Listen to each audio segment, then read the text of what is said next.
नाज़रीन आदाब, अगर आपका बच्चा अलहदा बैठता है, बार बार शरारत करता है, झगड़ता रहता है, अलहदा बैठता है कमरे में और सोता ही रहता है, कभी कुछ खाता ही नहीं है, दिन ब दिन रिड्यूस होता जा रहा है, तो इसे नज़रअंदाज न कीजिए। इसका मतलब है कि आपका बच्चा नशे में मुब्तला हुआ है और उसको नशे की लत पड़ी है। इससे न सिर्फ आपका ख़ानदान तबाह हो जाएगा, बल्कि आसपास में रहने वाले लोग और नौजवान भी धीरे धीरे इसमें मुलवस होकर उनकी ज़िंदगी भी तबाह हो सकती है। किस तरह हम अपने बच्चों को इस लत से बचा सकते हैं, आइए हम बात करते हैं हमारे माहिरीन के साथ। इस वक्त हमारे साथ डिस्ट्रिक्ट हॉस्पिटल गांदरबल में माहिरीन नफ्सियात डॉक्टर उमर जान, जो किसी तारुफ के मोहताज नहीं है, हमारे साथ बात करने के लिए मौजूद हैं। डॉक्टर साहब, KNS में आपका खैर मकदम। शुक्रिया।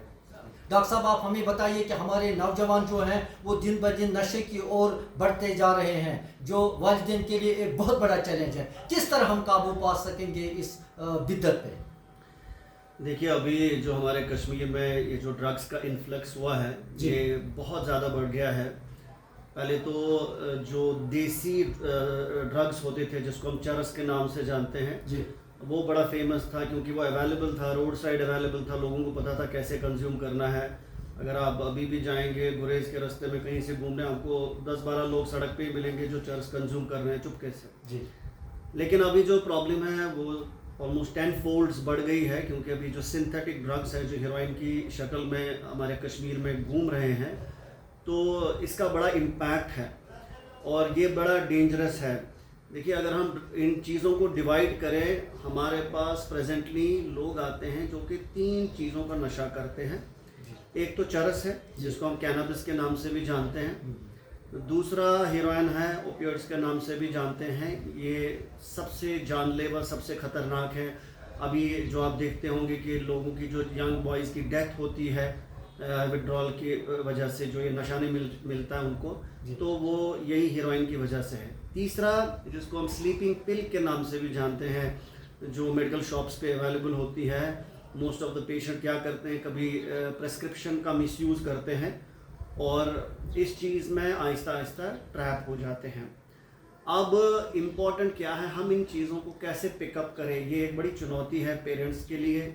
क्योंकि पेरेंट्स कहते हैं कि इवन हमारे OPD में पेशेंट आते हैं, उनके साथ पेरेंट्स होते हैं, वो कहते हैं कि नहीं हमारा बच्चा तो कुछ नहीं करता, हमको अपने बच्चे पे भरोसा है। यानी वो अनअवेयर होते हैं ना, अनअवेयर होते हैं क्योंकि उनको सिम्टमेटोलॉजी नहीं पता होती है, उनको पता नहीं होता है कि क्या है। एक तो वो चीज़ है। दूसरा, इसके साथ जो स्टिग्मा अटैच है सिविल सोसाइटी में है कि अगर डॉक्टर साहब को पता चला, ये 4 लोगों को बोलेगा, हमारी नाक कट जाएगी सोसाइटी में कि बदनामी हो जाएगी, हमारे बच्चे का करियर जो है वो ख़राब हो सकता है। अब ये एक होमवर्क है पेरेंट्स के लिए। जी, अगर बच्चा चरस पी रहा है या 4-5 दिन से नहीं ले रहा है, ये जो पेशेंट होगा, ये जो बच्चा होगा, ये घर पे पड़ा रहेगा, ये गुस्सा करेगा और गुस्से के साथ साथ ये शक करेगा। शक ऐसा हो जाएगा, इसको लगेगा कि मेरे घर में जो लोग बातें कर रहे हैं मेरे खिलाफ कर रहे हैं, ठीक है, ये साजिश कर रहे हैं मेरे लिए, जिसको हम परसिक्यूशन भी बोलते हैं, जनरल हम डिल्यूजन बोलते हैं उसको। या उसको लगेगा कि मेरे खाने में कुछ डाल दिया। ये सोएगा नहीं, इसको बड़ा गुस्सा होगा।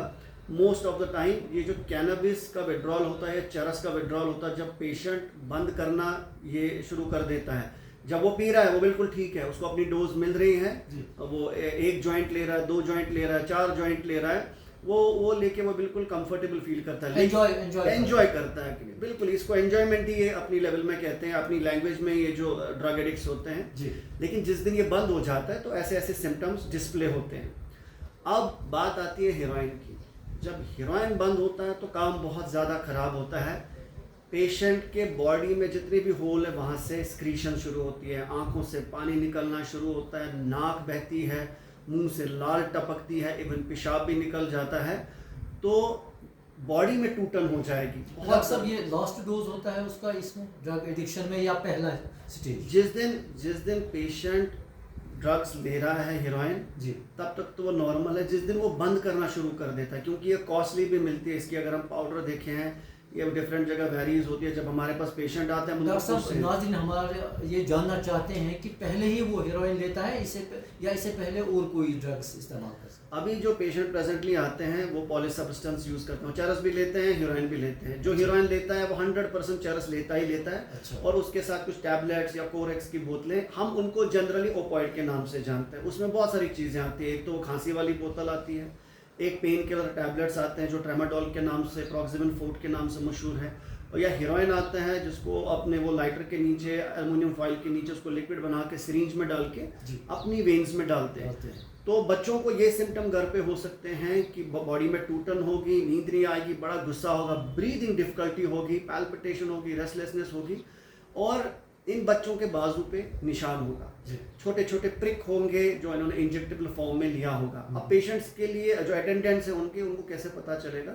अगर आपको घर में कोई भी सिल्वर फॉइल मिलती है जिसमें हम अपनी रोटी लपेटते हैं, जो आप देखा होगा बाहर भी यूज़ की जाती है, कश्मीर में भी, अगर वो मिलती है हमारे होटल्स में, ठीक है, या इंसुलिन के सिरिंज मिलते हैं घर पे, तो तब जाके आपको सस्पिशियस होना चाहिए, तब आप अपने बच्चे को डॉक्टर के पास ला सकते हैं।